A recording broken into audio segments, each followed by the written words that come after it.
Hey man, you got the time? You know what time it is. You know what time it is. You know what time it is. You know what.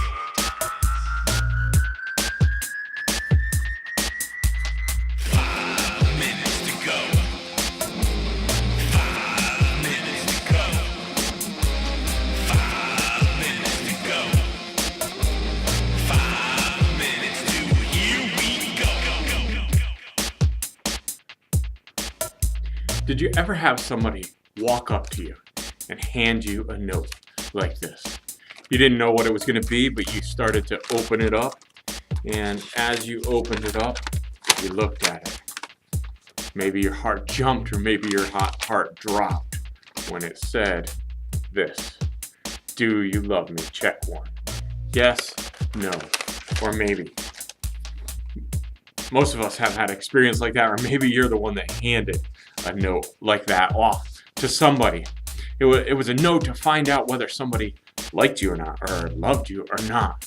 And so they handed you that note. Maybe you received a note like that and you were like, oh no, what do I do? All my friends are gonna make fun of me if I check yes. So you check no even when you wanted to check yes, or the stupid games that we play. But when I think about it, so many times we're afraid of commitment and love. And nowadays, we have a time and a place when people don't care about commitment. We have friends with benefits. Most people don't get married. And what's happened in our society is we have lost the understanding of commitment in love. And that's caused us to not really even know or understand what love is, because love is a choice, love is an action, and love is a commitment. We think that love is something you fall into and fall out of, and it's something that comes and goes, but that's not really what God taught us about love. And so today we want to talk about what it really means to love. And so as we think about that, I want to start out looking at what Jesus said about love and thinking about the commitment that Jesus had toward love. And in Romans chapter 7, chapter 5 and verse 8, it says, "But God showed his great love for us by sending Christ to die for us while we were still sinners." God showed his great love for us by sending Christ to die for us while we were sinners. You want to think about the commitment to love. Jesus made the commitment to come to this earth to show us the greatest love ever imaginable. That's a real commitment to love. You know how Jesus feels about love. He feels that love is something that we should commit to, that we should give our all and our whole heart to. And in Revelation chapter 3, he says these words. He says, "I know the things you do,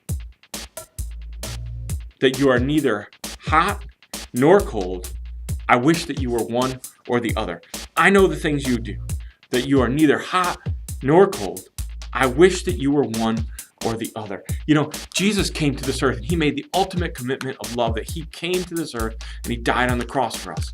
And he came to us and he gave us that opportunity. And he came to us and he said this: "Do you love me? I love you enough to give my life for you, that you would have salvation." So he went to the cross and died for us, and then he came to us and he gave us this invitation: do you love me?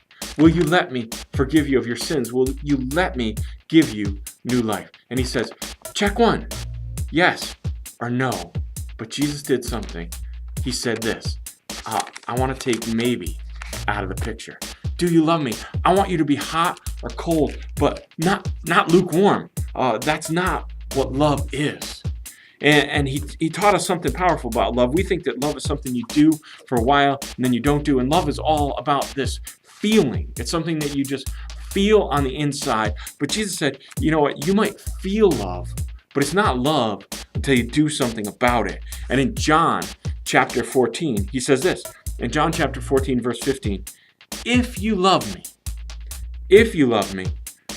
obey my commandments. See, love isn't just a feeling. It's not just something we say, oh, I'm going to check yes today and I'm going to check no tomorrow.